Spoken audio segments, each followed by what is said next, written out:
नमस्कार दोस्तों, कैसे हो? आशा करता हूँ आप बहुत अच्छे होंगे। आज मैं आपको रामकृष्ण परमहंस के बारे में बताने जा रहा हूँ।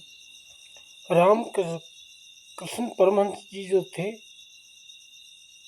उनका नाम ही रामकृष्ण परमहंस हंस थे। वो जब माँ की भक्ति करते थे तो उनको कुछ चाहिए नहीं था माँ से।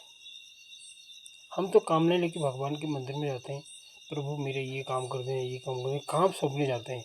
हम भगवान से मिलने थोड़ी जाते हैं, अपने काम सौंपने जाते हैं। तो रामकृष्ण परमहंस जी को कुछ नहीं चाहिए था, माँ माँ चाहिए थी, माँ। और उन्हें कहा, माँ अगर तूने आज दर्शन नहीं दिया तो तलवार निकाल दी थी उनने। ये नहीं कि खाली खाली कह दिया कि मैं ये कर दूंगा। माँ जानती थी कि वास्तव में ये अपनी गर्दन अलग कर देगा अगर मैं ना इसको उनको दर्शन न दूंगा। तो माँ ने दर्शन दे दी थी।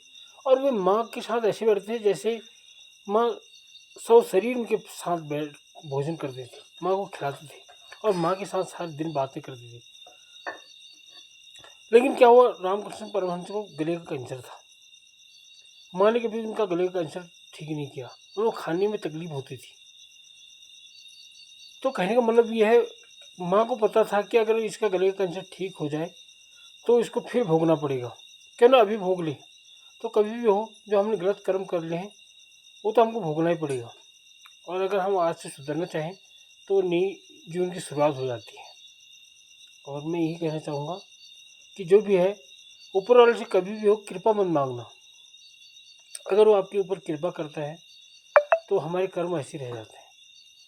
कृपा की आशा मत करो, कर्म अच्छे करो, कृपा स्वभाव बन जाती है।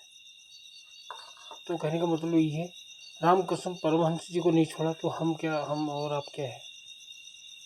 उन्हें भी लास्ट तक दुख को झेला अपना।